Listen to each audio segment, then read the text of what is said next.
Buen día, ya pasamos entonces con el encuentro del día de hoy. Claro, ya 29 de octubre estamos. Que les voy a ir pasando primero, como hacemos siempre, el enlace de la asistencia. Vamos a ubicarnos donde estamos dentro de la planificación. Nosotros estamos acá, hoy el viernes 29 de octubre, y ya estamos con el tercer eje, ¿no?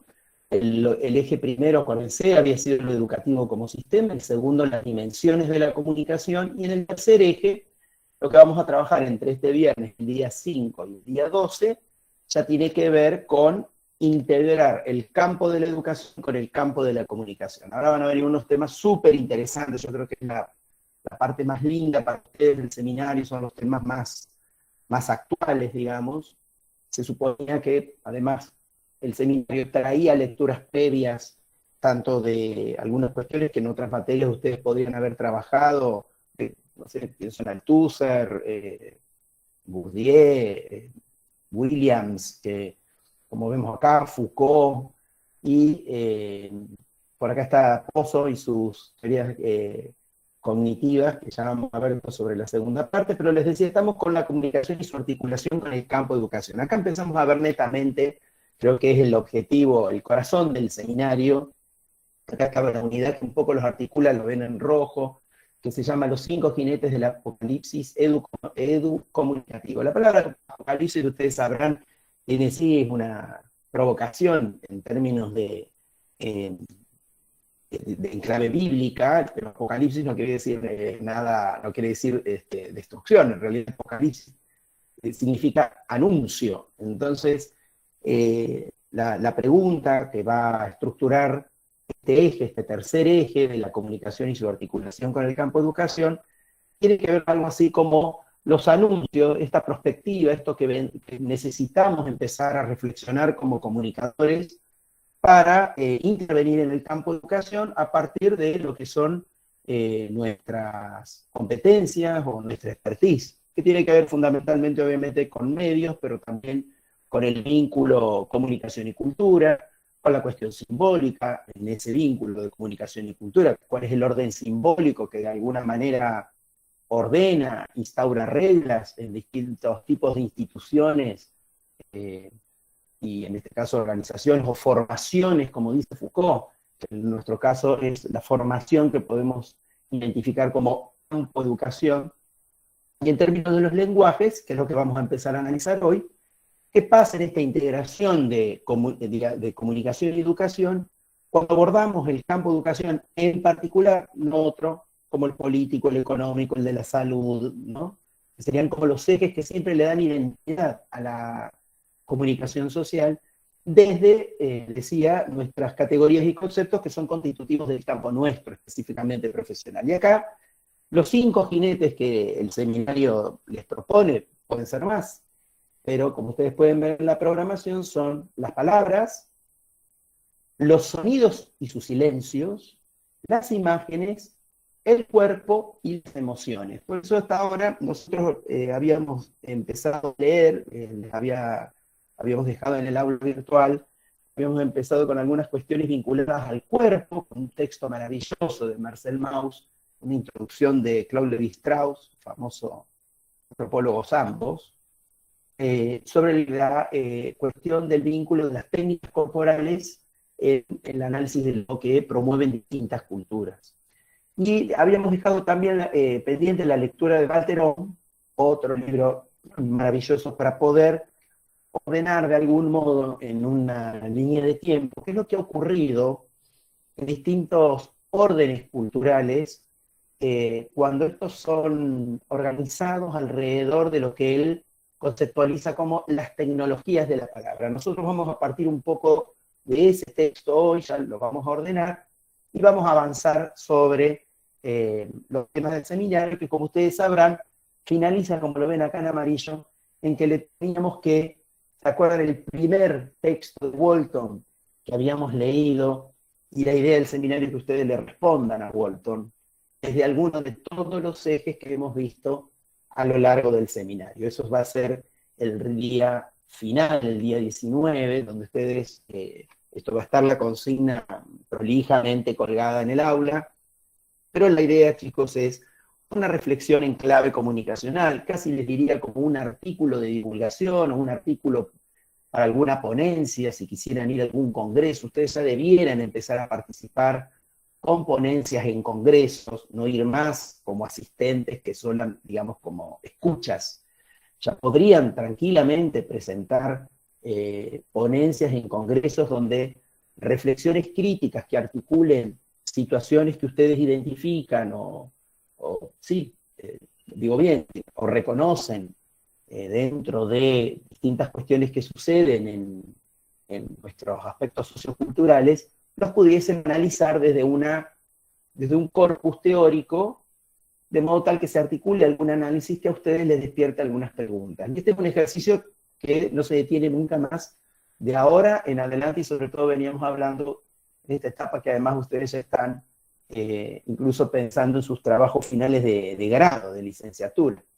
Así que vamos a empezar entonces, les decía, en esta línea, con lo que vamos a ver en el día de hoy, lo que estamos por trabajar. Tenemos 2 horas de clase, como hacemos siempre. La primera hora, la primera parte, vamos a tratar de, tal como estaba planificado, identificar y distinguir tecnologías, herramientas e instrumentos del campo educativo. Acá empieza a jugar la comunicación en 2 dimensiones, que son las que volvemos a traer a Walton, pero por otro texto, y vamos a empezar a relevar complejos tecnológicos efectivos. Vamos a tratar de dilucidar qué quiere decir esto de, algunos hablan de ecosistemas, a mí me gusta hablar de complejos, no gusta el término ecosistemas, pero a veces es muy forzado, es un término que viene de otro campo, pero hablar de, más que de tecnologías efectivas, hablo de complejos tecnológicos.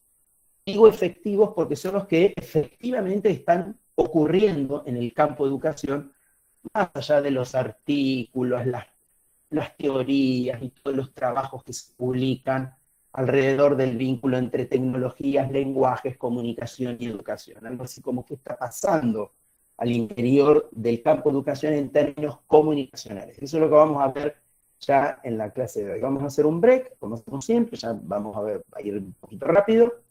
Y sobre la segunda parte, ya más relajado, vamos a seguir viendo esas maravillosas cápsulas.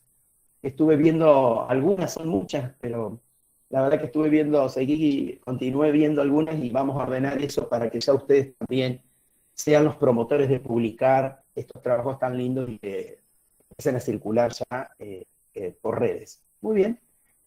Vamos a empezar entonces con este repaso. Vamos por lo primero. Walton, en aquel texto que muchos de ustedes leyeron ya, recuerden, en el curso de primer año, Introducción a la Comunicación, hace una distinción interesante que tenía que ver con la distinción entre comunicación normativa y comunicación funcional. Yo me gustaría, más o menos en un barrido, vamos a tratar de ir Chano, ¿estás?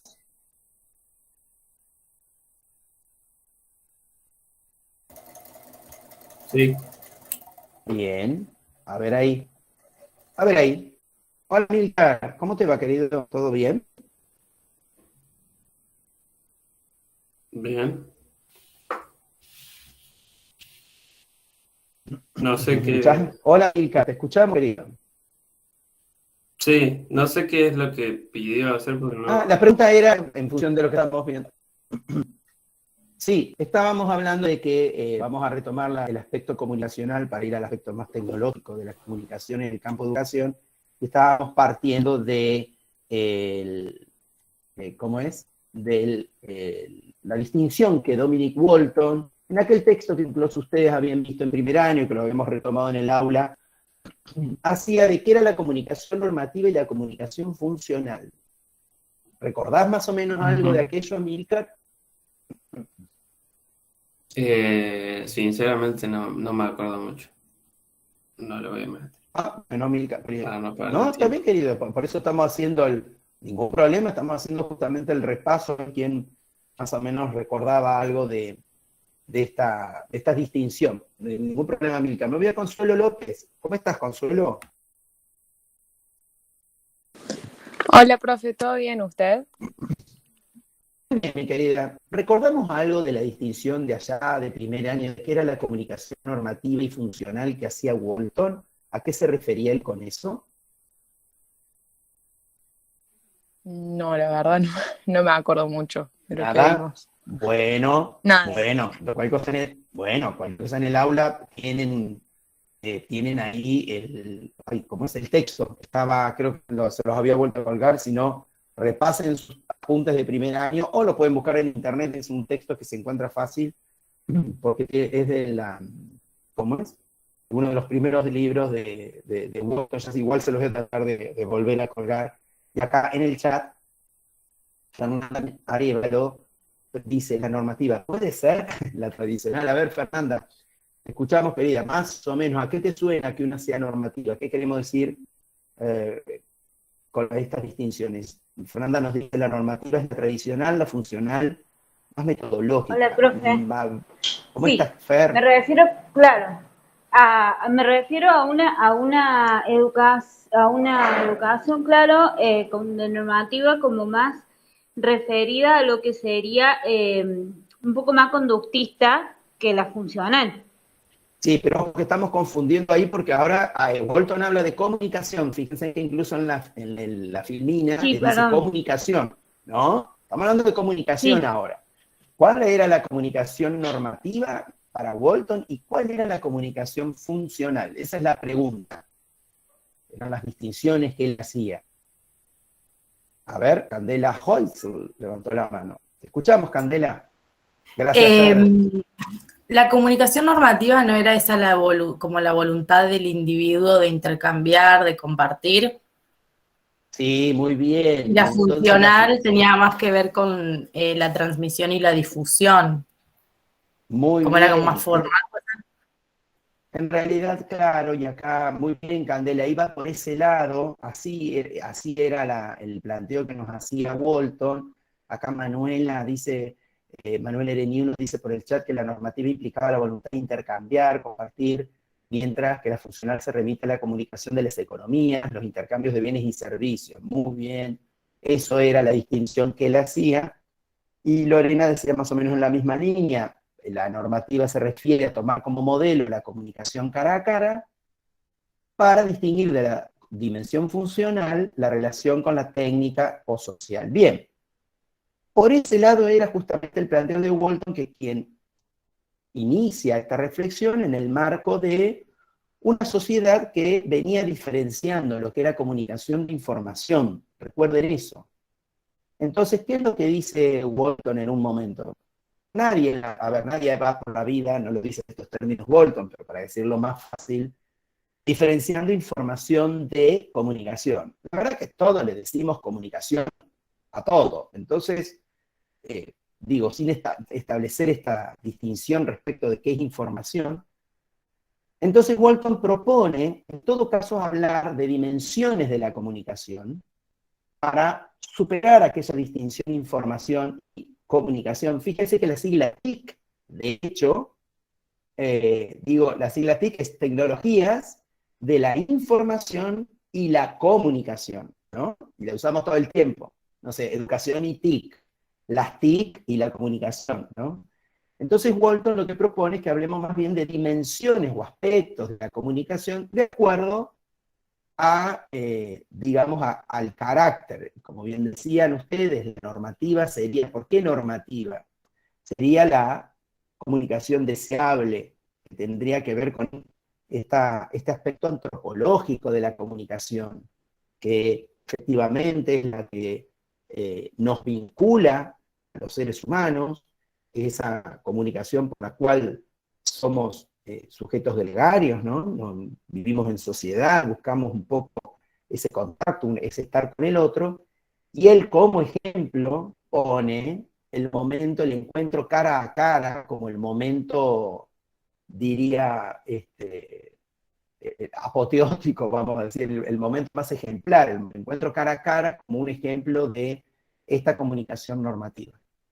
Por el lado de la funcional, Él va a decir que qué ha ocurrido. Bueno, que con el desarrollo de distintas tecnologías a lo largo de la historia, lo que ha pasado es que esa comunicación normativa, más asociada al contacto, al cara a cara, a lo vincular, a la dimensión antropológica, de alguna manera se fue mediando, empezó a ser mediada por distintos aparatos, máquinas, etcétera, al punto en que empezó a surgir un tipo de comunicación que no necesariamente busca el vínculo entre las personas.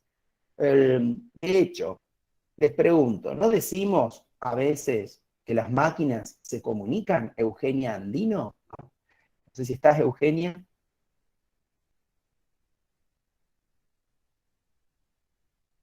¿Me escuchás, Eugenia? Cualquier cosa, contestan por el chat. Si no, ya Joaquín Menem. ¿Cómo estás, Joaquín? Hola, profe, ¿cómo estás? Bien, querido. ¿No decimos muchas veces que las máquinas se comunican? Sí, o sea, se podría decir que sí, con todos los avances que ha habido respecto a la comunicación, en algunos casos se podría decir que sí, o sea, depende en qué contexto y en qué situación se lo relacione, creo yo. Muy bien, pero por ejemplo, en la vida corriente, voy a un comercio y hago un pago con QR desde mi celular, ¿no? ¿Qué ocurre a partir de que yo el botón pagar o transferir desde mi aparato telefónico? ¿Qué empieza a ocurrir? Yo tengo la empanada en la mano. Era súper sano el ejemplo, pero no importa. ¿Qué pasa entre las máquinas? Yo tengo una empanada, entonces disparo el pago y ¿qué empieza a ocurrir? Se produce Una un vez proceso de comunicación, pero nosotros haríamos de intermediadores en ese proceso de comunicación entre la máquina y el proceso de pago. Muy Entonces, sin nuestra bien. intermediación no se daría ese proceso de comunicación. Ahí está, ahí, muy bien, Joaquín. Acá incluso los compañeros en la línea del ejemplo, dice Manuel, se comunican, pero nosotros seguimos siendo el motor de esa comunicación. Muy bien, Manuel. Después Melissa comenta, hay una programación previa, y Manuel dice, el día que se comuniquen por total voluntad propia, tenemos un problema. Muy bien. Ahí está, y Carla dice que nos falta mucho. Sí, de hecho, ya les voy a conseguir un artículo que lo tengo por ahí, donde dicen que hay una encuesta donde los europeos en un 60% han votado a favor que no tendrían problema ser gobernados por una mega computadora, porque consideran que tomaría mejores decisiones que un político humano. Catalina Arguete nos dice, las personas siguen siendo intermediarios para que ese proceso ocurra. Sí, claro, es así, pero como ustedes verán, ahí empezamos a tener un problema un poco en la línea de lo que Manuel nos comenta, y es de que el ser humano empieza a ser relegado por la técnica. Y ahí me parece que tenemos un desafío para reflexionar como comunicadores, porque si la comunicación era un acto netamente humano, algo ha ocurrido que hemos, digamos, algo así como antropomorfizado a las máquinas y les estamos otorgando a máquinas propiedades netamente humanas. De hecho, fíjense, no nos damos cuenta, pero nosotros, por ejemplo, compramos una computadora y lo primero que le elogiamos decimos, mi computadora tiene muy buena memoria, ¿no es así? No sé si a ustedes les ocurre. Y nos referimos a memoria de la computadora. Ahí Lorena coincide de que sí, hablamos, decimos qué buena memoria que tiene mi compu, o qué buena memoria tiene mi celular. Puedo acumular 5.800 fotos, ¿no? Asociando la memoria a la capacidad de acumulación de información. Y como ustedes verán, me estoy acercando a un problema que tiene que ver con empezar a reflexionar sobre comunicación, qué es la inteligencia, etcétera, etcétera. Acá Melissa nos comenta, Ahora, básicamente buscamos dispositivos con la mayor capacidad de memoria. Bien, bien, Melissa, en esa línea vamos. Ahora, yo les pregunto, no sé, aprovecho, ya que estaba Manuel, que lo vi por ahí, que comentaba y fue el que dio el puntapié esto de la preocupación de relegar a los humanos. Le pregunto a Manuel Canals, ¿qué pasa, Manuel, si hablando de memoria de mi computadora, un día le hablo a la computadora y le digo, ¿qué recordás de cuando tenías 3 años? ¿Qué nos contesta la compu? La compu Claro, no nos contestaría nada, creo yo, o sea, no tiene claro. una percepción de lo que es la edad. Muy bien, Manuel, ¿se dan cuenta? Fíjense, y incluso, gracias Manuel, ahí incluso Camila, que muchos están hablando de Alexa, claro, pero fíjense que tienen respuestas programadas. Uno cuando habla de memoria, ¿no nos dicen acaso qué te acordás de tu cumple de 5 años? ¿O qué recordás de tu primer viaje con tus papás? ¿O qué te acordás, no sé, qué recordás de tu primer beso? La memoria, en términos en clave humana, tiene que ver con una cuestión de la significación. Y fíjense qué loco que estamos en una época que le otorgamos virtudes humanas a las máquinas y decimos, qué buena está mi compu. Vos vieron la memoria que tiene una memoria espectacular. Acá voy a ir leyendo algunas de las aportes que van haciendo por el chat. Romina se ríe porque, claro, Alexa, bueno, si ustedes prueban, tienen el asistente de Google, pregúntenle a Google cómo se siente el día de hoy. Les va a decir algo como, más contento que músico con guitarra, contesta estupideces así. Manuela dice, me acuerdo que la empresa lo implementó Google, me parece, en relación a la inteligencia artificial, que un robot actuaba como una persona para atender a quienes querían sacar turno, por ejemplo, en la peluquería. Locura total. Sí, es lo que se viene, chicos. Ya esto que bien comenta Manuela existe hoy. De hecho, bueno, en Argentina lo tenemos de alguna manera un poquito más rudimentario, pero ya en otras partes del mundo, supónganse, hay hoteles donde no hay empleados. No hace falta que haya humanos para alojarse en un hotel. O ustedes pueden ingresar, no sé, el otro día veía ya el aeropuerto de Miami, no necesita empleados para hacer aduana. Cuando ustedes ingresan a Estados Unidos, directamente los espera una hilera de computadoras donde ustedes directamente tramitan desde la computadora la entrada a Estados Unidos. Entonces no hace falta que haya humanos, hay una especie de, por eso les decía, hay algo así como que se prescinde de lo humano a partir de este elogio sobre la técnica y sobre la tecnología. Ustedes algo de esto lo empezaron a escuchar allá lejos hace tiempo, cuando estuvieron en la escuela de Frankfurt, la preocupación que había de la deshumanización que traía la racionalidad técnica. Camila nos dice, se me viene a la mente con esto que dice, los cursos que se compran grabados, exacto, o lo mismo, materias de la facu que hemos cursado viendo clases grabadas y la posibilidad de interactuar con los profes, exactamente, muy bien. Eso es lo que ustedes van detectando ya como ejemplos concretos de lo que estamos hablando. Matías Gutiérrez dice, técnicamente es un excelente canal, es verdad, coincido. Ahora los dispositivos desconocen la cultura y el contexto social, totalmente, Matías. Retomo algo de lo que dice Matías, no todo es malo con el avance tecnológico. Es real, por ejemplo, fíjense que ustedes pueden acceder a una biblioteca universal al instante. En mi época, cuando uno era chico, por Dios, lo que era conseguir un mapa de Argentina para llevar al otro día para ir a la escuela primaria y hacer la tarea. Si uno iba, vieron que uno siempre se olvida de esas cosas cuando es chico, y se acuerda que tenía que llevar el mapa a las 10 de la noche cuando no hay ninguna librería abierta.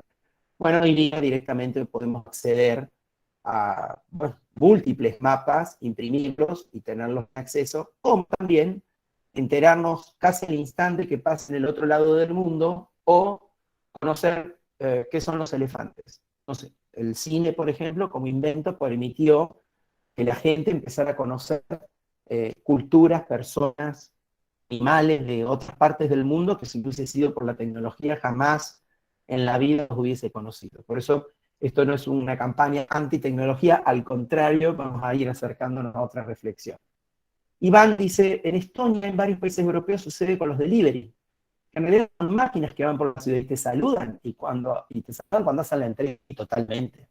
Incluso hay unos robots súper adorables y simpáticos que están desarrollando en Corea y en Japón, que es triste, pero bueno, la verdad que como juguetes se los ve como muy simpáticos. Yo voy a tratar de conseguirles algunos videos, sino que está, bueno, tenemos estos problemas con Wi-Fi, imagínense, donde, bueno, se los está pensando para tareas como cuidado de personas mayores, mozos, acompañamientos de niños, en fin, humanizamos a las TICs, dice Lorena. Keila dice, las máquinas están, como he dicho, quieren acercarse a una inteligencia artificial para obtener e implementar cada vez más respuestas avanzadas. Por ejemplo, Alexa, exactamente, eso es más o menos la tendencia.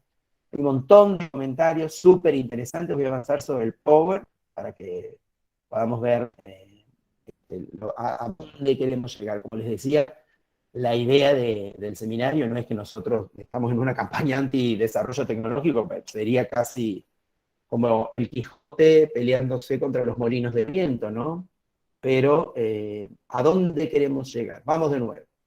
La comunicación que está distinguiendo Walton, chicos, no la podemos reducir a que es normativa si es cara a cara y es funcional si hay una tecnología de por medio. No. Lo que él nos está diciendo es que atentos a qué tipo de comunicación estamos sosteniendo. La comunicación funcional, por lo general, cumple un objetivo. Por ejemplo, vamos a la cola del supermercado, ¿no? Y ahí vuelvo a ver los nombres y le pregunto vamos a más abajo, a ver a Manuela Ereniu, no sé, Manuela, si nos estás escuchando. A ver, Manuela. Bien, Manuela, te pregunto, ahí nos escucha por el chat. Manuela, ¿acaso uno va al súper y hay un humano en la caja? Vamos a decir, ya sé que se puede hacer pago por máquinas también, pero en la caja tradicional del supermercado, resulta que hay mucha cola, es hora pico, son las 11 y pico, 12 del mediodía o 9 de la noche, y una cola larga, entonces yo vengo y pago. ¿Y acaso no dialogo con un cajero o cajera humana? ¿Con una persona que trabaja en la caja? ¿Dialogamos o no? Bien, ahí vamos, Manuela. Y ahora te pregunto, Manuela, resulta que mientras la cajera está pasando hacia el PIB, ¿no? Del producto, te dice, ¿cómo andan las cosas con tu novio o novia? ¿Vos le contarías, Manuela, a esa persona?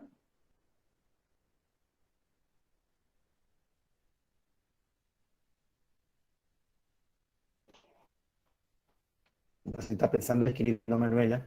¿Le contaríamos? Depende, creo que por el apuro no. Muy bien, Manuel. En principio, ¿a qué quiero llegar? Ahí vemos una escena donde, primero, ¿hay un cara a cara? Sí. Estoy frente a la persona que trabaja en el supermercado. Y después dice, es otro el ritmo, exactamente, Manuela. Pero lo cierto es que si voy al banco, no sé, más allá de Manuela, te pregunto, no sé, a Paul Moreno. Hola, Paul. ¿Cómo te va, Paul? ¿Estás en línea?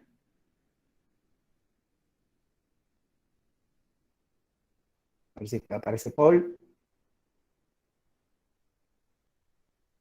Mientras esperamos a Paul, me voy a Noelia Cortés. Noelia, ¿estás en línea vos?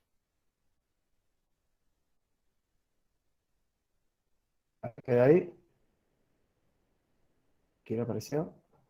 Hola, Noelia. Cuando vas al banco, querida, o haces un trámite en la MUNI, o no sé, en despacho de alguno de la facultad, no tiene micrófono. Perfecto.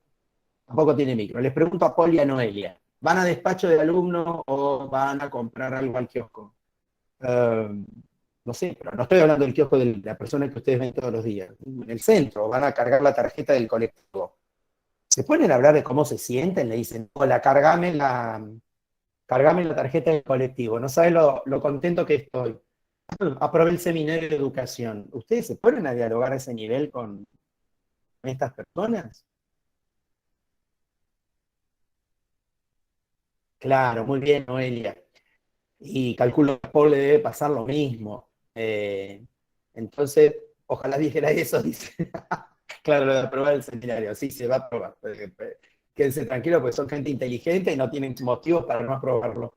Entonces, lo que les quiero decir con este ejemplo es que fíjense, cuidado, no es que Walton dice, si es cara a cara, es normativa, y si está mediada por tecnología es funcional. No, tiene que ver con el carácter.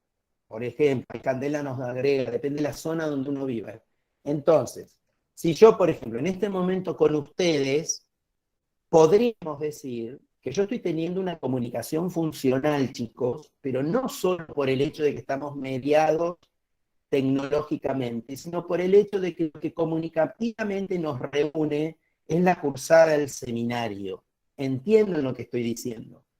Por lo tanto, lo que tendríamos que lograr como acto educativo, creemos desde el seminario, y eso es lo que estamos tratando de analizar, y lo decimos desde el primer día. ¿Se acuerdan la charla incluso que tuvimos con Mari Parrelo cuando nos habló de educación de adultos? Que ella, coincidiendo con nuestro seminario, cerró diciendo incluso, no hay educación si no hay comunicación. La comunicación es el corazón, es la clave del acto educativo.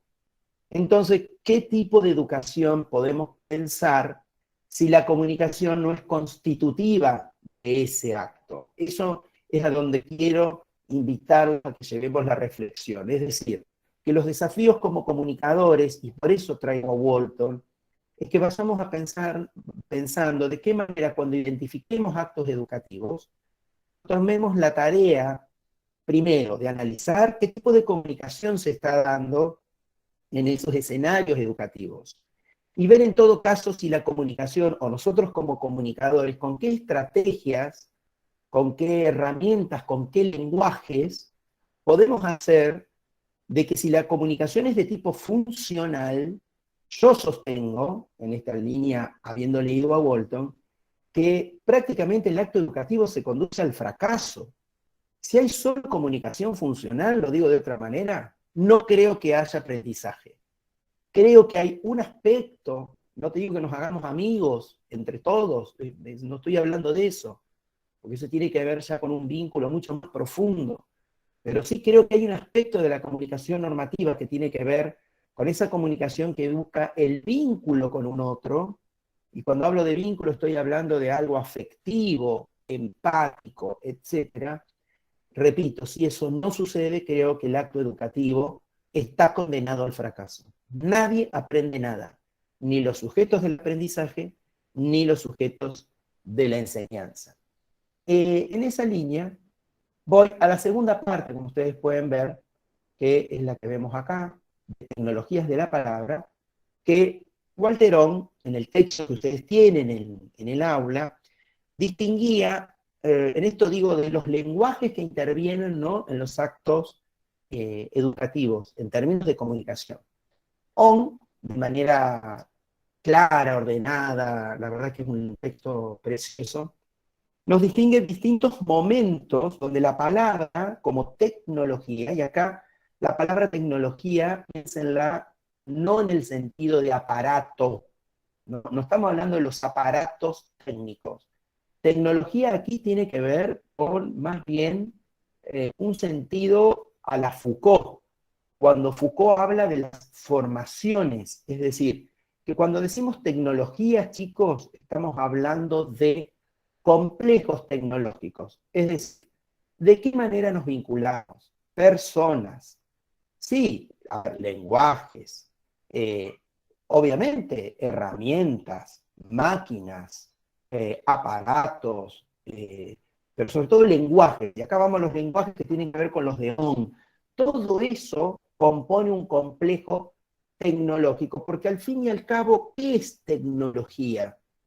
Todo aquello que se desprende de lo humano a fines de contribuir en la realización de algo. ¿Qué sé yo? Los humanos o los humanoides primitivos, seguramente con una piedra golpeaban cosas. Podríamos decir que ahí la piedra era la tecnología, o mejor dicho, era el instrumento, la herramienta, que permitía toda una tecnología. Por ejemplo, construir flechas. Ahora, el humano que en la piedra ve la herramienta, que la ejecuta con determinado golpe, porque no se golpea a lo pavote, hay que golpear de determinada forma, con determinada fuerza, sobre un material, que puede ser la madera, a los fines de construir una flecha, todo lo que acabo de decir compone para nosotros la idea de tecnología, en el sentido de complejo tecnológico. Ahí también estamos incluyendo al espacio, habla Agustín de dispositivos, y acá sí me gustaría distinguir, me estoy dando cuenta de que no confundamos dos o tres cosas, y me voy a ir a una distinción de Lewis Mumford, que muy bien él dice, ¿qué distingue una herramienta de una máquina? Bueno, la herramienta, por lo general, todavía no prescinde de la voluntad humana. Por ejemplo, el martillo. Yo un martillo, y además digo, es dúctil, ¿no? Yo con el martillo puedo clavar un clavo en la pared. Ahora, quizá el martillo lo uso de pisapapeles también, ¿se entiende? Es decir, el mismo objeto como herramienta aún es dúctil, la herramienta aún depende de la voluntad humana. La voluntad humana determina mal que mal su uso y su función. Ahora, la máquina, esto ya empieza, nos estamos acercando al siglo XVIII, la máquina es máquina porque prescinde de la voluntad humana. Se los voy a decir de manera bien clara. Una máquina que fabrica baldes, y si yo quiero, como voluntad humana, que fabrique cuadernos, y vamos a estar un poquito complicados.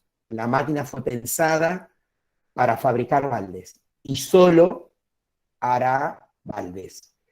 Con la herramienta, en cambio, hay una ductilidad que está mucho más asociada, dice Lewis Mumford, a la voluntad humana, cosa que con las máquinas no ocurre. Un poquito retomo lo que decía Manuel al comienzo. Qué complicado si las máquinas son las que en algún momento empiezan a imponernos la memoria, porque la máquina está programada para hacer determinada cosa, prescindiendo de la voluntad humana. Está, que todos los que estamos en este momento siguiendo el seminario y esta clase, esta sesión, a través de teléfonos y computadoras, y justamente con el mismo aparato, y de usarlo de microondas, vamos a estar un poquito complicados, ¿no? Claro, bien, Manuela, la serie Black Mirror muestra un poquito estas cuestiones de las que estamos discutiendo. Vieron que son temas que están muy buenos porque ya nos acercan mucho más al... Ustedes creo que acá van a empezar a ver cómo todo lo que aprendieron en la carrera, como teorías de la comunicación, de la filosofía, de la antropología, empiezan a juntarse en el seminario de educación. Muy bien, vamos a avanzar entonces, que nos queda re poquito tiempo, ya estamos muy cerca del break. ¿Qué nos dice Buterón? Cuando la palabra era transmitida de manera estrictamente oral, estamos hablando, chicos, de la etapa de la oralidad primaria, es decir, la oralidad era lo que reinaba como tecnología de la palabra, o si ustedes quieren, tecnología de la comunicación. Yo creo que podríamos arriesgar ese derrame de palabra a comunicación, y estamos pensando en qué época. Obviamente en la época en que los seres humanos, o la condición humana, aún no había desarrollado la escritura. Por lo tanto, todos los actos comunicativos estaban mediados estrictamente por la oralidad. En algún momento, algunos pueblos empezaron a desarrollar la escritura. Ustedes saben que tenemos algunos registros de culturas del Oriente, que incluso, sí, principalmente en el Oriente, aparecen algunos registros que los arqueólogos han encontrado, las primeras culturas que desarrollan la escritura, lo cual es un salto, piénsenlo, tecnológico, ¿no? En logos, en tal inteligencia, ¿no? Esta capacidad de haber transcrito en símbolos lo que era el lenguaje. Piénsenlo realmente como salto evolutivo, es realmente descomunal ese pasaje de la pura oralidad a la escritura, donde, repito, un código empieza a simbolizar todo lo que emitimos, decía Saussure, a través de los sonidos. sonidos que ya venían codificados para referirse a cosas. Esa cultura empieza a tener algunas características particulares, como por ejemplo, va a decir, ya no hace falta acordarse de todo, porque gracias a que puedo dejar plasmado en algún dispositivo, qué sé yo, el papiro, la piedra, puedo dejar un registro escrito de alguna idea, y bueno, ya por lo menos me va ahorrando el tema de tener que memorizármelo todo. Pensemos, por ejemplo, las historias de generación en generación. Ya no necesariamente tienen que ser transmitidas de manera oral, sino que puede haber quizás un breve escrito que de generación en generación nos va contando qué ha ocurrido en los antepasados de un pueblo, cosa que se acelera de manera comunal, va a decir, con ya el invento de la imprenta. Ya cuando aparece lo impreso, ya estamos entrando en otra era. El libro es una tecnología con sus particularidades, en principio ordena la información de determinada forma, hay que saber utilizarlo. Ya vamos a ver unos videitos al respecto para graficarlo bien a esto que les digo, y la época que nos corre, va a decir ya es la época de la oralidad secundaria, es decir, donde todo lo que vemos en una larguísima línea de tiempo anterior entre oralidad primaria, la escritura, lo impreso, hoy se conjuga en un proceso de convergencia donde mezclamos textos, palabras, o mejor dicho, textos impresos, escritura, imágenes, oralidad, todo eso ha convergido en los dispositivos, por ejemplo, que ustedes tienen, que la verdad que le seguimos llamando teléfono porque creo que no les encontramos otro nombre, pero bueno, fue más cómodo seguir denominándolos como teléfonos, pero lo cierto es que ya son otra cosa, ¿no? Desde hace mucho que han pasado a ser otra cosa. Antes de irme entonces a la pausa, quería mostrarles, ya que estamos hablando de tecnologías, etcétera, etcétera, quiero mostrarles este grabado. Fíjense que es como dice la cita, es una sala de clases de mediados del siglo XVII, es decir, del 1600. Fíjense qué notable que tecnológicamente la tecnología educativa dispone a las personas en un espacio determinado y de determinada forma. Fíjense que aquí tendríamos aparentemente al maestro, ¿no? Esto puede ser como unos ayudantes. Fíjense que están todos los alumnos atiborrados, mirando todos hacia el frente, hacia una especie de atril, donde la persona que enseña comunica todo, todo lo que se está tratando. Y acá les quería consultar, si no les llama la atención que esto, como bien dice Micaela, ahí lo están diciendo, dice no diferencia tanto, yo diría no se diferencia nada. El acto educativo, diciéndolo en términos de Walter, que digo, estaríamos en la era de la oralidad secundaria, con la convergencia de lenguajes, de inteligencias, de tipos de lectura, de sentidos puestos para poder comunicarnos, seguimos, tiene una calculadora a mano, estamos hablando del 1600, o sea que nos ha pasado 400, 500 años, claro, estamos en 2020 más, 600 años, el acto educativo sigue siendo exactamente el mismo. Los cuerpos se disponen en el espacio de la misma forma. Acá y Lorena dice, se mantiene a la disposición de los espacios, claro. Y qué buena pregunta, Lorena. No sé qué decirte. Me parece que los que tendríamos que estar preocupados somos nosotros, que no se olviden que estamos transitando, y escuchen con atención, el tercer decenio del siglo XXI. No podemos seguir hablando del siglo XXI como algo que se inicia. Ya empezamos la tercera década del siglo XXI, y acá estamos, las aulas de la Facu incluso. Vieron que las aulas nuevas se armaron exactamente como las que estamos viendo en la imagen de esta sala de mediados, dice, del siglo XVI. Acá Manuel Elío dice que también se tomaba una única persona como portadora del conocimiento, pero hoy día somos todos portadores. Sí, es cierto, el problema está en ese sentido, Manuel, si en el acto educativo la dimensión comunicativa sigue viendo al otro como un portador de conocimiento. ¿Se entiende lo que digo? Lo pregunto más simple. Los maestros, los profesores incluso de la facultad, ¿ustedes se han sentido en términos del TUSER interpelados como sujetos portadores de conocimiento cuando han estado en encuentros de clase? Creo que esa es la gran pregunta que tendríamos que hacernos a partir del seminario. Y Agustina dice que se sigue perpetuando la línea jerárquica. Sí, señor. Y se sabe que toda la información se puede conseguir por cualquier otro medio.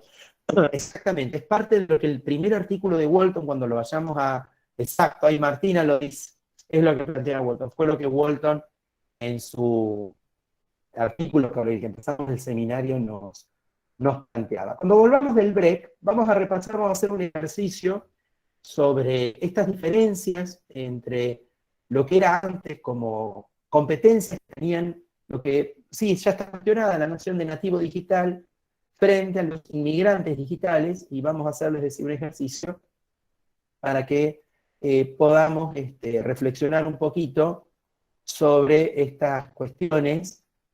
A ver, espero que no se corte ahora tanto con mi imagen, y de paso los puedo ver ustedes, de qué es lo que nos está pasando en esta convergencia entre problemas que nos trae el campo de la comunicación y el campo educativo, y para eso vamos a hacer entonces un descansito de 5 minutos, 10 minutos, son las -5, así que a las 11, si les parece, nos reencontramos, y vamos derecho a hacer un análisis crítico de qué está pasando con las tecnologías educativas, es decir, sujetos de enseñanza, sujetos de aprendizaje, espacios. ¿Hay bancos? ¿Cómo se ponen esos bancos? ¿Dónde se escribe? ¿Qué tipo de lenguajes intervienen? ¿Hay escritura? ¿Hay imágenes? Y cuando digo imágenes, hay iconos, hay símbolos, hay audiovisual, hay oralidad secundaria. Creo que muchos se van a empezar a agarrar la cabeza, y gracias a eso van a tener mucho trabajo como comunicadores después que egresen en la carrera. Así que hacemos el descansito de 5 minutos y nos vemos en un rato.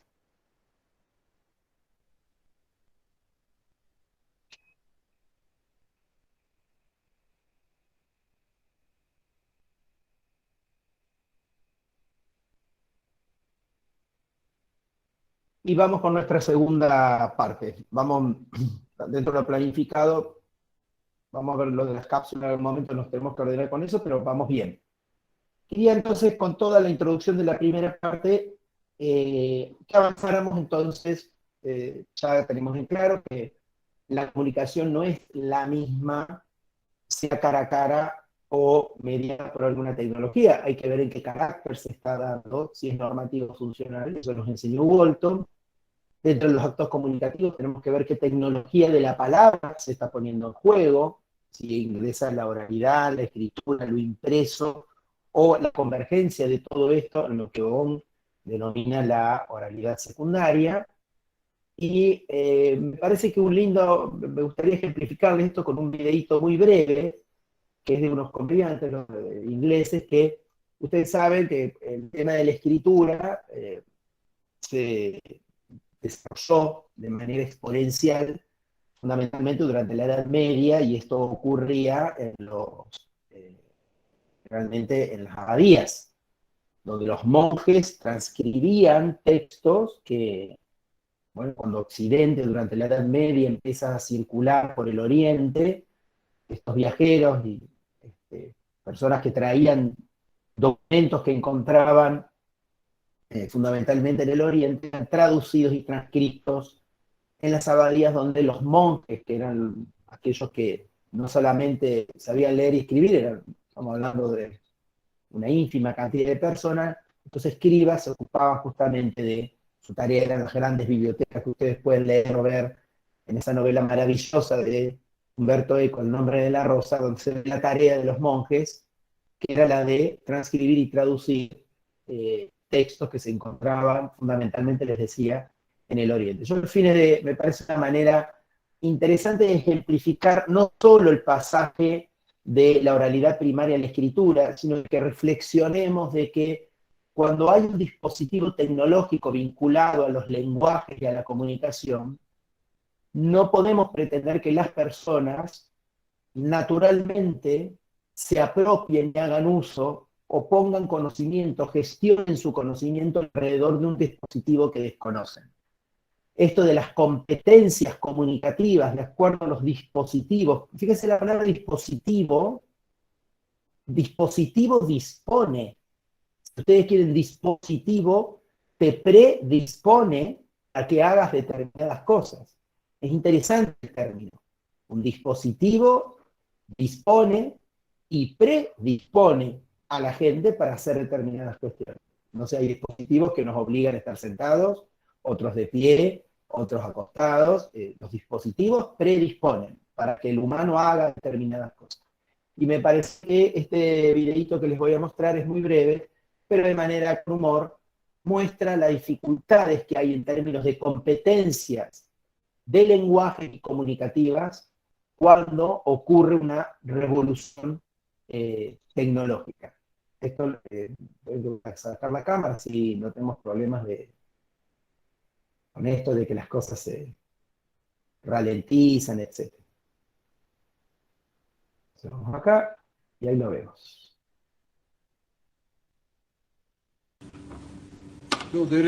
Ansgar? Ja, så bra, Ansgar. Ja, hei du. Ja, hva gjelder det? Ja, det er denne her. Ja, vil du sitte? Takk. Ja. Altså, jeg har ikke fått gjort noen ting hele formiddagen. Nei, jeg beklager at det tar tid. Altså, så vi holder på å legge om til et helt vekselsystem, og da skal alle ha hjelp på en gang. Ja. Så er ikke inn i den, eller? Nei, den bare ligger der. Okay. Har du forsøkt å åpne den? Åpne den, altså hvis det hadde vært så enkelt, så hadde jeg ikke tilkalt helpdesk, hadde jeg vel? Nei. Vil du ha en kopp vann på den? Nei, det skal være for stort, det skal vi se. Du bare gjør der. Sånn. Ja. Er du i gang? Ja, så langt kom jeg også. Ok. Men så stoppet det opp, og så var jeg redd for at noe av teksten skulle forsvinne, så jeg turte ikke å gå videre. Åja, ok. Nei, men inni der, så ligger det kanskje flere hundre sider. Lager tekst.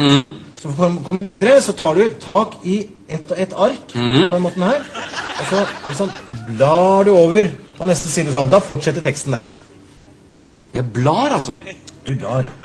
Men da er jeg så tilbake da? Da bare blar du tilbake igjen, tar tak der, og så er det sånn. Så er du tilbake til teksten du hadde sånn. Ok, den slutter der, og så fortsetter den der, ja.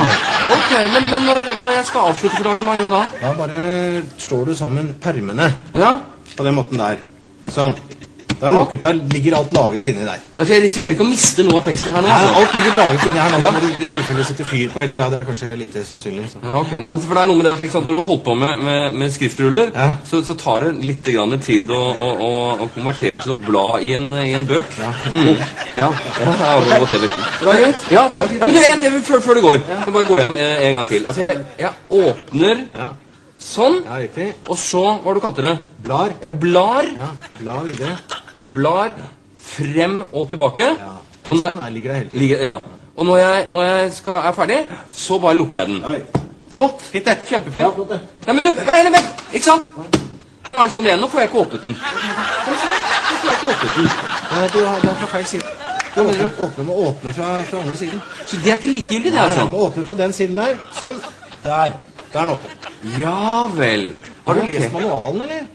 Manualen? Jeg skal følge med som manualen som brukerveiledning. Sikkert den. Jeg vet det. Åja, den ja. Alt sammen. Ja, men ikke sant, der har du samme problemet. Får den ikke opp. Det skulle vi kanskje ha tenkt på.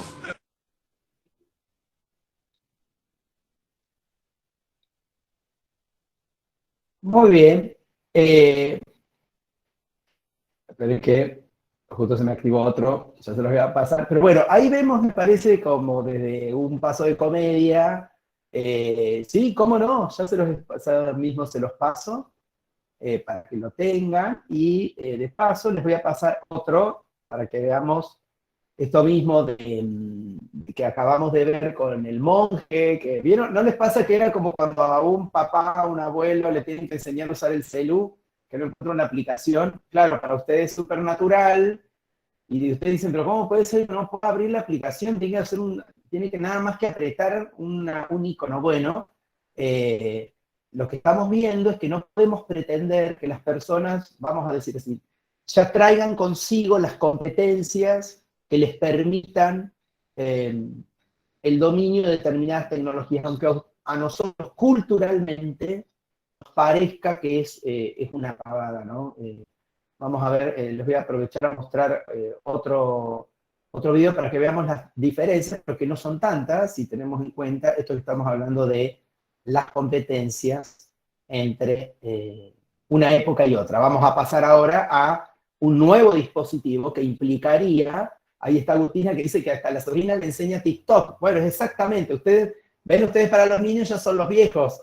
No, bueno, es un chiste, pero digo, para los niños ellos tienen naturalizado un dispositivo que los predispone culturalmente para algo, y ustedes vienen de una matriz cultural que es distinta. Vamos a ver qué ocurrió con el pasar del tiempo entre ese monje que tiene que ver cómo domina con una competencia este nuevo dispositivo y qué es lo que nos pasa hoy día cuando nos encontramos, por ejemplo, con esto.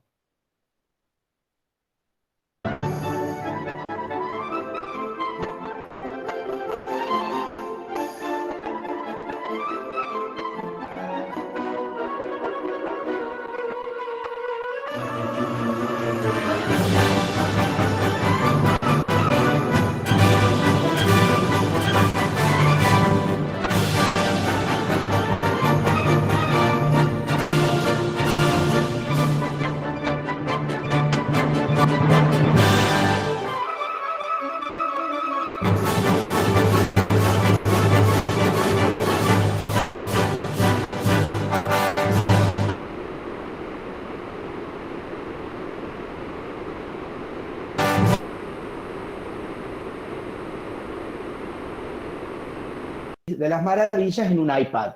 ¿Se dan cuenta? Indudablemente, esto implica un nuevo tipo de competencias, de las cuales tendríamos que reflexionar sobre algunas cosas. Voy al último corto, volviendo un poquito a esto de una tecnología áulica, si usted quiere una tecnología educativa, que me parece que le expresa muy bien. Antes que nada voy a pasar como bien me han pedido, los enlaces de estos videos, así los pueden ver. Se los voy a dejar en el aula igual, para que ustedes los tengan, pero ya les paso los dos enlaces. Acá tenemos el del monje, y ya les paso el de Alicia, para que lo vean. Los pueden ver tranquilos en casa con más detalle. Lo que sí me gustaría... hay uno que es buenísimo. Ay, disculpe, yo me hizo copar con mostrarle cosas. Ustedes me dicen si... Me dicen, basta, Karino, déjenme mostrar cosas que otro día lo vemos en casa. Pero se los paso y se los comparto para que ustedes tengan material, incluso por si tienen que trabajar o asesorar en algún taller, hablando de tomar dimensión de que cosas que nos parecen naturales en realidad son tecnologías. Ahora les voy a mostrar otro. En un segundo, acá está. Para que vean esto de que seamos conscientes que los dispositivos son aparatos técnicos, o mejor dicho, que son tecnologías, partes de un complejo tecnológico. Seguramente algunos lo vieron, pero si no, para los que no, como dice Mirta, el público se renueva. A ver. Espero que esté en silencio.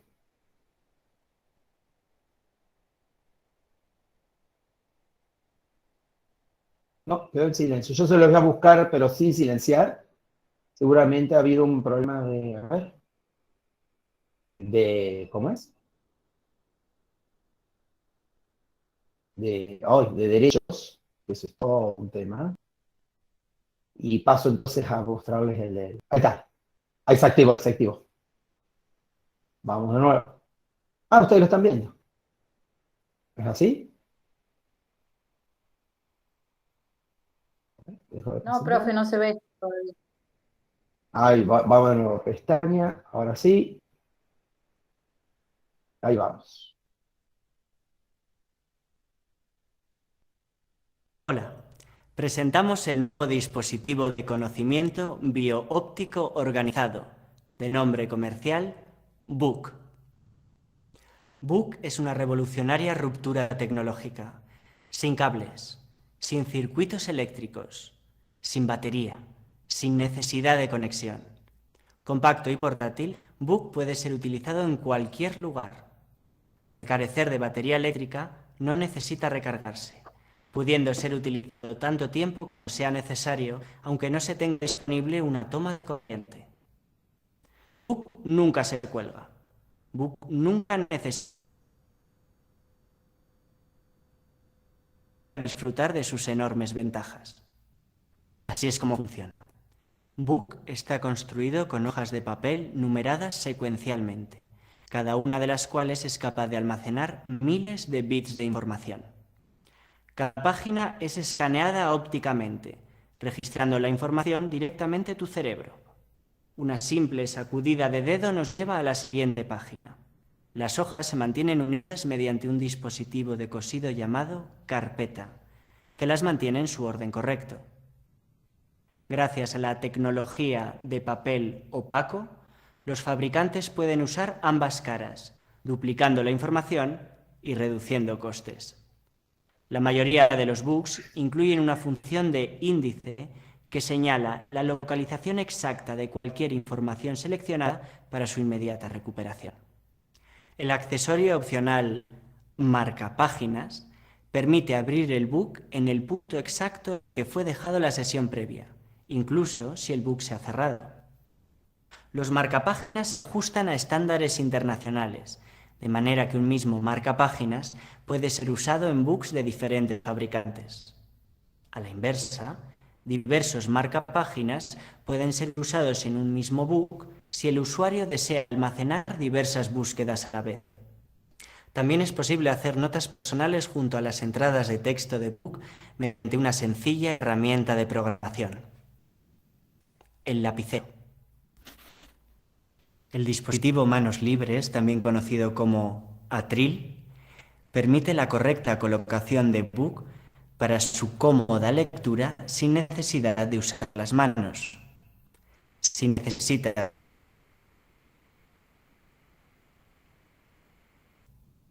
BOOK es un producto respetuoso con el medio ambiente, ya que está compuesto únicamente por materiales 100% reciclables.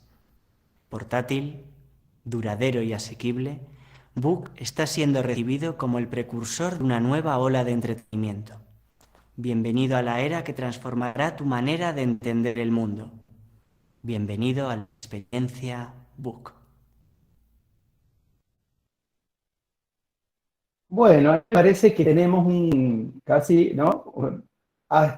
Como una manera de, algunos lo han visto y me parece que está bien para, bueno, hay varias cuestiones que están puestas en el juego. Primero, las características técnicas de una tecnología de la palabra, como decía On, que era lo impreso, que tiene varios detalles, como bien dice el video, y después algunas, otras cuestiones vinculadas a competencias, que son un poco lo que vamos a trabajar también el día de hoy. Para los que les interese, ya les estoy copiando entonces el enlace de ese video que acabamos de ver, y volvemos entonces a la tarea que teníamos para discutir el día de hoy. Bien, vamos a volver entonces sobre el Power nuestro. Les decía, en un texto de Barcia, Roberto Igarza, que es el autor, entre otros, de un libro que quizás ustedes escucharon, que se llama Burbujas de Ocio, hay un capítulo que habla de todo lo que tiene que ver con medios en educación,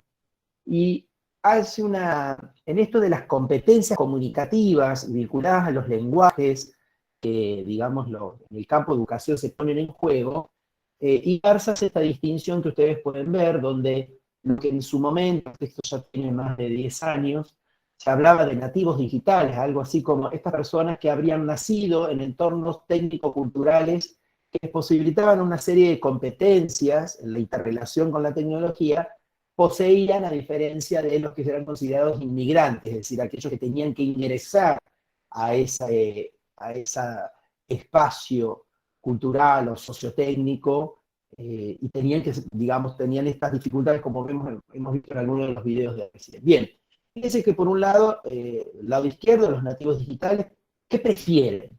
Y me remito un poco al aula, ¿no? Quiero volver un poco a esta imagen de mediados del siglo XVI, y ver qué competencias, qué cuestiones de lenguajes y comunicativas estaban puestas juegas en este escenario, frente a un nativo digital que prefiere recibir información rápidamente, fíjense, de fuentes multimedia múltiples, procesar imágenes, interactuar en red simultáneamente con otros, frente a un inmigrante que prefiere, un poco como el monje, ¿no? Procesar textos, trabajar más independiente, le cuesta mucho trabajar con otros. La información tiene que estar organizada, lineal, de manera secuencial, más parecido al libro, ¿no?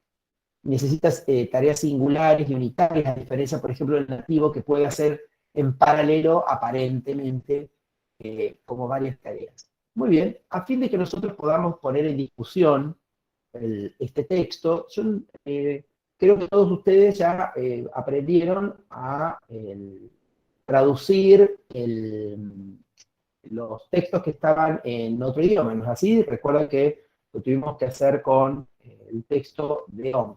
Nos vamos a dividir en dos grandes grupos, y en esto de las competencias que están vinculadas a educación, quiero ver, en este momento somos 57 personas, vamos a hacer, sí, vamos a hacer unos 8 grupos, y lo que les voy a pedir es que de 8 grupos, del grupo número 1 al 4, vamos a leer este texto, que qué es la taxonomía de Bloom, y del grupo 5 al 8 vamos a leer algo así como las taxonomías digitales de Bloom, que ya vamos a ver, es un texto que, tomando la taxonomía de Bloom, que ya vamos a saber qué es esto de Bloom, etcétera, etcétera, habla de una serie de competencias en el campo de educación que tienen que ver con los lenguajes y con la comunicación, y qué es lo que le agrega luego gente que está trabajando en el MIT, en Harvard, sobre qué le agrega como competencias digitales a esta primera taxonomía. Así que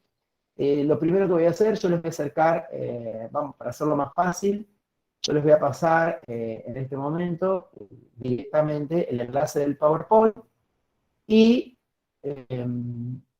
vamos a hacer así, esperen un segundo, vamos a hacer uno nuevo. No, les paso el mismo. Así no demoramos. Yo les voy a pasar el enlace para que accedan a este Power, y por favor pónganme en la diapo el número del grupo que les va a dar de manera aleatoria el aula, ¿sí?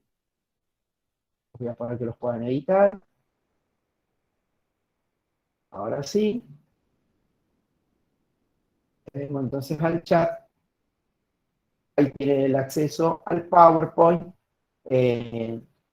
Si ustedes quieren acceder a los dos enlaces, total ya saben, grupo número 1 al 4, eso ya lo voy a poner acá. Acá. Grupos 1 al 4, tienen esto.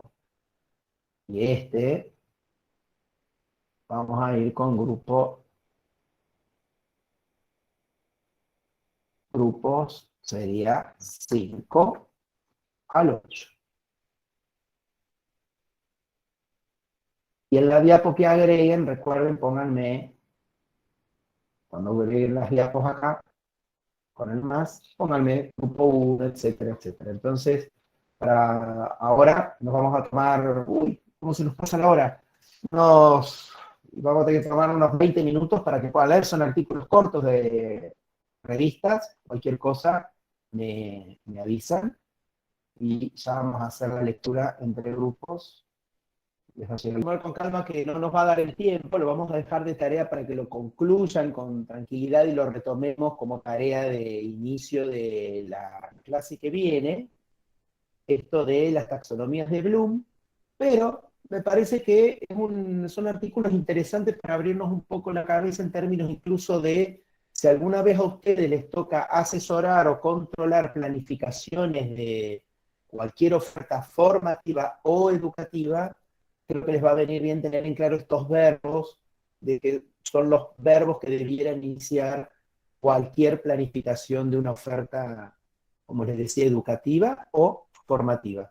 En la línea de esto, no sé si alguno de los compañeros que ha estado con el primer artículo, es decir, de los grupos 1 al 4, porque nos quedan 10 minutos, una síntesis de qué es lo que habla la taxonomía de Bloom, fundamentalmente lo que se alcanzó a trabajar. Por ejemplo, el grupo, a ver, acá hay unos diapos, el grupo 4 avanzó mucho, no sé, quien quiera tomar la palabra, lo dejo abierto. No sé si alguien del grupo 4, veo que están a full todavía, pero no hace falta que lo terminen ya, pero por lo menos como una síntesis de qué habla más o menos esta taxonomía de Bloom.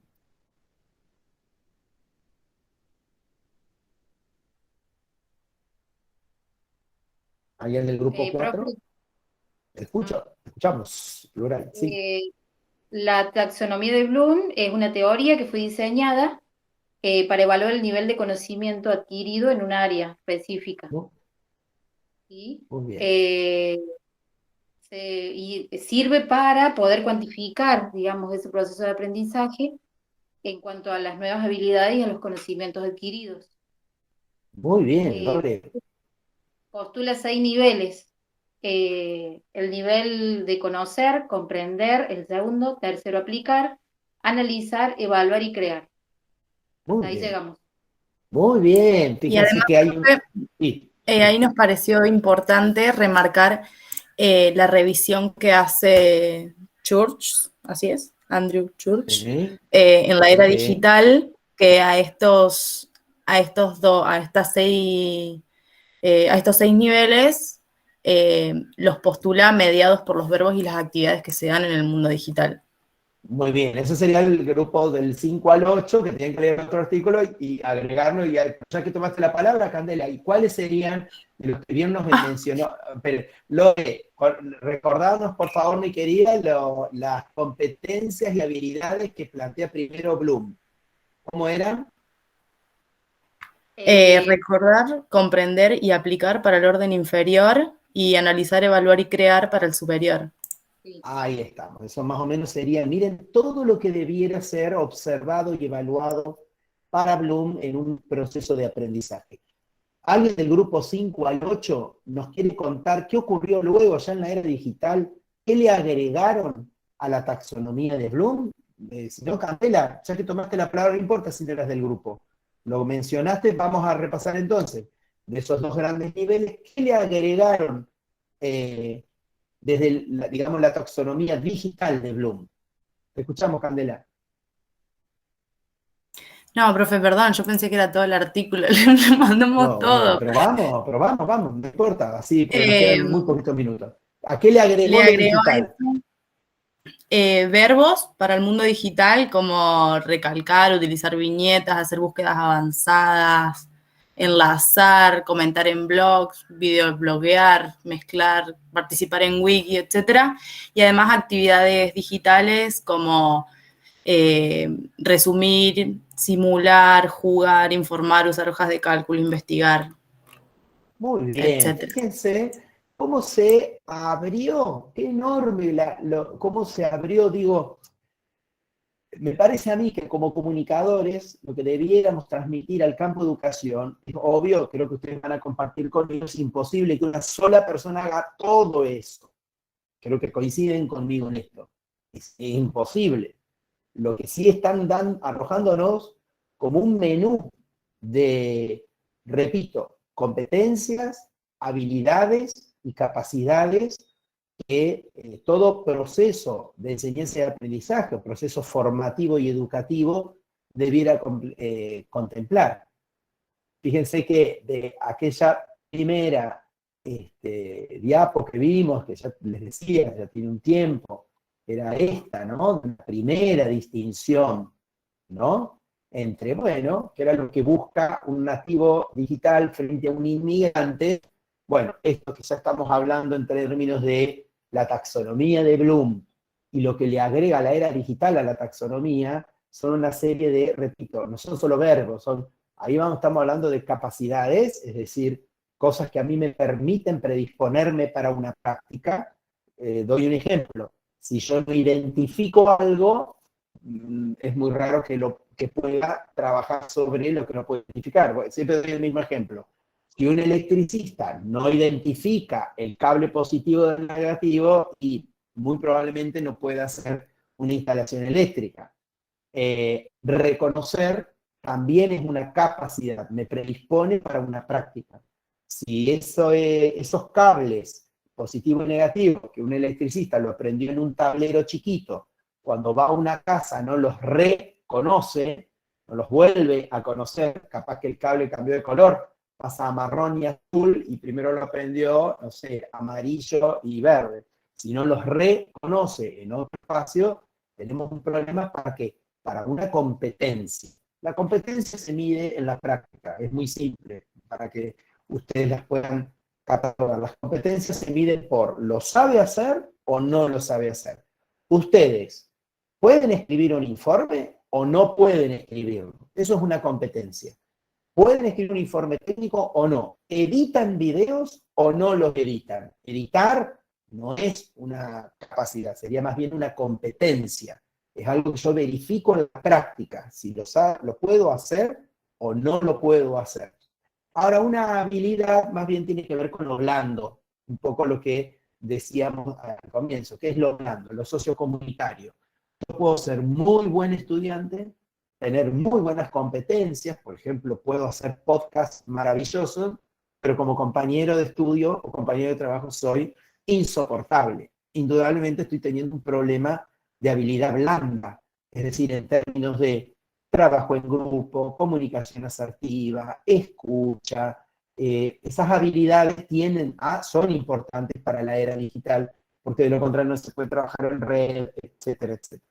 Yo no quisiera terminar el encuentro de hoy, esto va a quedar de tarea para que lo puedan terminar tranquilos durante la semana, van a quedar los 2 artículos y ustedes completen, pueden utilizar incluso los mismos gráficos de los artículos, para que a partir de eso retomemos estos 5 jinetes del Apocalipsis. Vamos a continuar con el aula esa de mediados del siglo XVI, vamos a analizar qué está ocurriendo al interior de la tecnología educativa en términos de espacios, disposición del mobiliario, lenguajes. Creo que hay muchísimo para hacer. No quiero olvidarme de conectarlo todo lo que hemos trabajado hoy con nuestros 3 invitados al webinar. Recuerden lo que nos contó Laura, de todo lo que estamos hablando y cómo Laura trabajaba en ese pasillo de la cárcel, ¿se acuerdan? Por otro lado, Marcelo Iglesias, cuando nos contó cómo es el enfoque del trabajo en la formación bomberil, donde ahí intervienen como otros criterios, otras perspectivas, y ni hablar cuando Mari Parrello ya nos hablaba del sistema de adultos y que bien nos confirmó que el sistema de módulos, que luego conocimos como Plan Fines, nació ni más ni menos que para que la policía de Córdoba pudiese terminar su educación secundaria. Cuestiones que no me parecen poca cosa. Digo, ¿desde dónde surgen las cosas? Digo, como la Facultad de Ciencias de la Comunicación, que ustedes lo deben saber, cuando era la escuelita, le llamaban, de Ciencia de la Información, esa parte antigua que ustedes ven como una casa vieja, que ustedes se ubican, están los chicos del centro de estudiantes y otros, piensen que esa era la casilla del vigilante del campus de la universidad. Es decir, hay algo que se carga de la historia, que están los materiales, están las cosas, que no es poco, que la Facultad de Ciencias de la Comunicación prácticamente haya nacido de una garita policial. Digo, esto me parece que son como cosas que se arrastran dentro de la cuestión histórica, y dentro de todo lo que hemos visto y hemos paseado en el encuentro del día de hoy, hemos analizado las tecnologías de la palabra, hemos tratado de reflexionar sobre los dispositivos de cada tecnología de la palabra, las convergencias, esto que estamos haciendo hoy. Acá en esta sesión hay pantallas, pero hay palabras, hay oralidad, hay imagen fija, video, toda esta convergencia que allá lejos quedó aquel monje que no sabía ni siquiera cómo enfrentar este nuevo libro, este nuevo dispositivo que era el libro, y después pasar ese iPad donde podemos leer Alicia en el País de las Maravillas con movimiento, con interactividad, pero así todo, y un poco rememorando a aquellas maestras que trajo Sarmiento. ¿Se acuerdan que lo hablamos en algún momento y les recomendé el libro de Laura Ramos, perdón? Me gustaría pasarles un video muy cortito antes de que nos vayamos, que creo que es muy interesante, porque al fin y al cabo del recorrido, y sé que acá tenemos colegas que son docentes en ejercicio, sé que les va a gustar mucho esto de que al fin y al cabo, cuando nada queda, hay algo de lo constitutivo del acto educativo y de la tecnología educativa vinculada a la comunicación normativa, el encuentro cara a cara, etcétera, etcétera, y más allá de que los alumnos estén todos como en el grabado medieval, todos amontonaditos y alguien en el frente, pero así todo, hay algo que así todo en determinado momento nos salva, y esto que nos salva se los quiero compartir con un corto, dura unos minutos, no es tan largo, pero que se los quiero mostrar, porque es un corto que se hizo prácticamente a meses de los atentados de las Torres Gemelas, y muestra cómo era vivido esto en Afganistán. Ustedes saben que era el ojo de la tormenta en términos de todo lo que era el Medio Oriente, digamos como responsables de los atentados. Me gustaría que entonces viéramos ese breve corto antes de que nos despidamos. Así que les pido unos minutitos más, estamos todavía en tiempo, y ya se los comparto. Espérenme pero vamos a hacerlo más fácil, para no demorarlo, estamos en horario. Yo este mismo video se los voy a dejar en el aula, y véanlo, porque es sumamente interesante. Quiero que vean cómo, como les decía, es una metáfora de cómo cuando parece que ya nada queda, así todas las maestras reconstruyen el viejo esquema educativo y así todo van adelante. Entonces me gustaría que lo vean para eso, y sobre eso vamos a charlar cuando nos veamos la semana que viene, así ya estamos en horario no demoro y no renegamos con tanta tecnología. Lo voy a dejar colgado en el aula, y durante la semana véanlo, se los recomiendo sobremanera. Es un corto de 8 minutos, no dura mucho más. Así que bueno, hemos trabajado muchísimo, espero que haya quedado cosas interesantes para discutir aún. Así que a partir de la tarea de la taxonomía de Bloom, vamos a seguir con estos jinetes del apocalipsis la semana que viene, y ahí vamos a ver un poquito de algo que no hemos hablado, que son, ni más ni menos que emoción y sentimientos en la parte de la cuestión comunicativa en el campo de educación. Porque me parece que, por ejemplo, alguien enojado es muy difícil que pueda aprender. En cambio, en alguien alegre, me parece que estaría como en mejores condiciones de comunicación normativa para poder aprender e incorporar, descubrir mundo. Así que eso es un poco la tarea. Y al revés, como siempre, César, claro, poder enseñar también. ni hablar, y poder enseñar, sí, claro que sí. Así que, bueno, y hablar, si alguien, por ejemplo, en sentimientos está enamorado, uy, le va bien en todo. Aprende, enseña. Vieron que Vuela. el amor es hegemónico, como decía Laclau. Así que en ese sentido vamos a empezar a hablar un poquito de qué pasa con la emoción. Y algo muy interesante que creo que les va a gustar, y es cómo la tecnología de los manuales ha construido en el campo educativo, es decir, algo que es un instrumento comunicativo, los manuales, los libros de escuelas, cómo fue construyendo imaginarios, ¿no? Entre otras, por ejemplo, no sé, ¿por qué nos llevamos tan mal a veces con países vecinos como Chile, Brasil? Y bueno, ¿y cuánto tuvo que ver en eso? Ni más ni menos que los manuales de escuela que fueron como formateando desde muy chiquitos en cosas muy pavas, como los modos en que se representan los mapas, por ejemplo. Como un mapa, de acuerdo a cómo está dibujado, hace que veamos un país vecino como un enemigo o como alguien amigable. Toda esa parte es lo que nos espera entonces la semana que viene. Dejo los artículos, el video y el PowerPoint para que lo puedan terminar tranquilos. Y a las cápsulas les iba a pedir, por favor, que las revisen. Quiero comentar nada más que, entre otras, muy bien el grupo número 6, que me hicieron, me gustó mucho que sobre el final de su cápsula hicieron, como hacíamos en clase, unos cuestionarios de anclaje. Me pareció, hasta casi me dio ternura, digamos, ver que habían incorporado parte de las cosas que hacemos en el seminario, y me pareció una idea creativa. Les iba a decir en las cápsulas, por favor, de YouTube, fíjense que si el contenido dice contenido para niños, no me permite a mí llevarlo a una carpeta. Pónganlo como contenido no destinado a niños. Entonces eso permite moverlo en distintas carpetas de YouTube. Eso es lo único que les iba a pedir, para que concentremos todo en una sola carpeta y en un solo canal. Bueno, dicho esto, me quedo con aquellos que tengan algún problemita de asistencia, y buen fin de semana y nos estaremos viendo el viernes que viene.